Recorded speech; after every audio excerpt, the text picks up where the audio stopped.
All right, welcome back, guys. So we're gonna start a new series. This one is gonna be for War. We're gonna be breaking down every single fight that I take this season. Solo or death. We'll learn from our mistakes, when and if we make any, and then, but yeah, we'll upload each and every war. So there's 12 wars in a season. So we'll make 12 videos for it. So this is war number one. I have five fights this war. This one's a little bit lighter, clearing my lane, and then one mini. So I am path six in war. So let's go ahead and get this started. So first up, we have Bastion. This one is going to be basically falter every 10 hits. So um, really just kind of pay attention to the arrogance node. Just make sure that when we get to uh, the 10th hit, that we kind of wait it out. The one piece of utility I wish Odin had was a miss counter, but I'll show why I brought him a little bit later. So the goal here is just pretty much parry heavy, take our time, bait SP1s, and then when you get to the 10th hit, just wait out the falter. If you're paying attention to the falter node and when in your hit combo, or if you have a miss counter, it's a pretty trivial node itself. So here we trigger the falter, again just baiting SP1s, sticking to mostly just parry heavy, nice 35k heavy attack. The SP1 is pretty easy to deck, so there's going to be three beams that you're going to want to time, and then you can just back up and wait the rest of it out. So dex, dex, dex, and then back up. So Bastion, not really a great defender in my opinion. He's a lot stronger on attack. I suppose if you get clipped by the SP1, it can definitely do a lot of damage. But we're not gonna have issues here. So again, just wait this falter out. I am getting cornered, but I'm fine. We're gonna back him up right here. So I like Odin a lot. I love the cross pre-fights, of course. Really, really cool. I kind of would love to take him in rank four, but I also have Cole Obsidian that's sort of waiting for his turn. So, but yeah, pretty easy fight. No problems on that one. So, Baron Zemo here. This one's going to be spinning wheels. So, I recently took NTW to rank four. I was really excited to bring her in. I kind of wonder if she could take this fight, but she counters Baron Zemo in every way, but I think she would still be placing the bleeds on him, which would cause her to get rooted. I'm not 100% sure on that, but I think she would. So my plan here is to use Wags because Baron is metal, and you're gonna see me mess up like right away here. So I just thought that okay, if I apply the pre-fight, he's magnetized. Sometimes I can get him to the parry just stick right away, and then sometimes it doesn't. So it didn't stick, and I end up taking combo to the face. That's okay. This is the only fight I'm taking with Wags anyways. So he's metal, so we're reducing the ability accuracy. Not every time I hit him is a debuff being placed. We had a huge SP2 there, and we're just hitting really hard. I'm boosted like to the max. So I'm gonna be running 30% champion boost like pretty much all season. So really quick fight, made one mistake. Again, this is the only fight I was using him for anyway, so I wasn't too worried about getting clipped there. So we brought it back in and got the solo. So the next fight here is going to be Fisticuffs. So this one means that you can't have any debuffs or buffs applied to you or the opponent.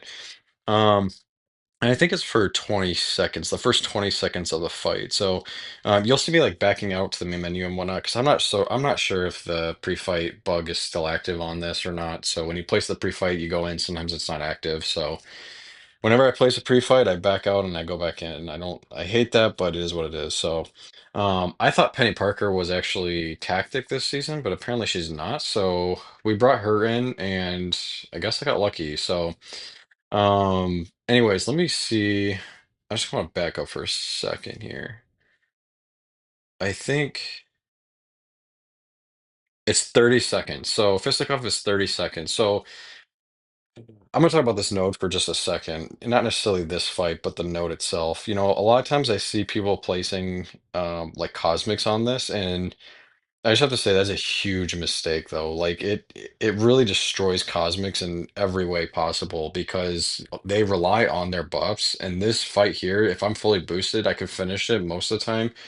before you can even start to get those buffs or shortly after. So with Nova here, I'm just baiting SP1s. So it's a three beam that she's firing off. Now I can still parry with the Fisticuffs. We have the pre-fight active, and she is metal and hero. So you want to go ahead and back up three times and then punish it.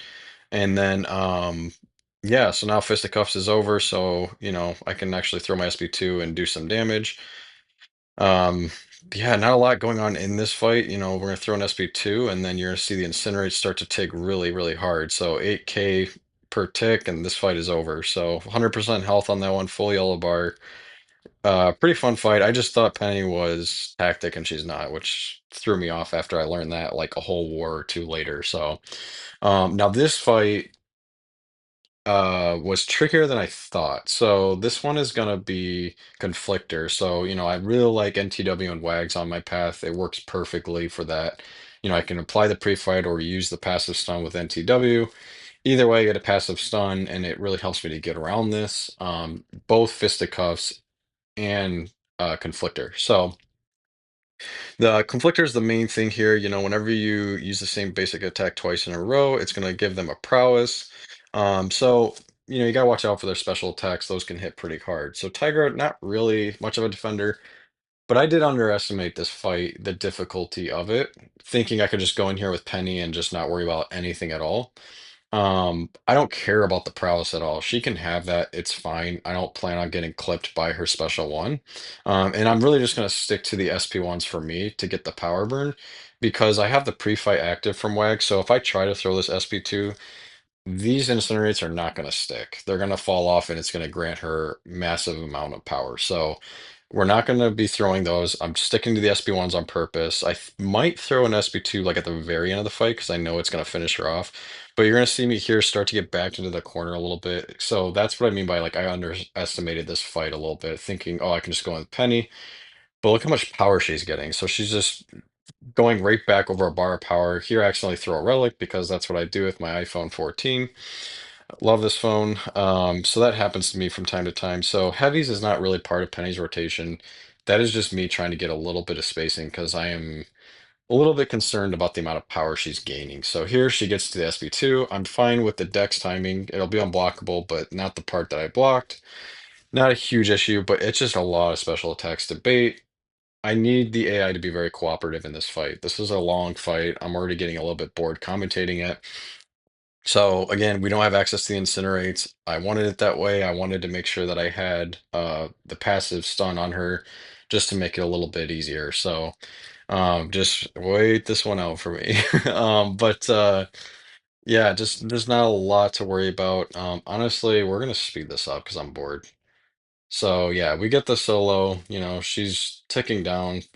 Yeah, we had 100% health, so not a huge deal, but I just realized when she got back to the SP1 on that, I was like, okay, this is more power than I thought. So anyways, moving on to the one mini that we're taking for this first war. It's gonna be a Sentinel.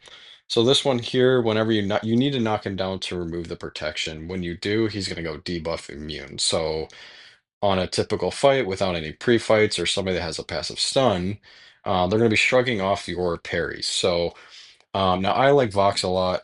That's my favorite Cosmic for attack. Now this node in particular, um, I don't want any champions that rely on debuffs. So, Gallon would work okay here.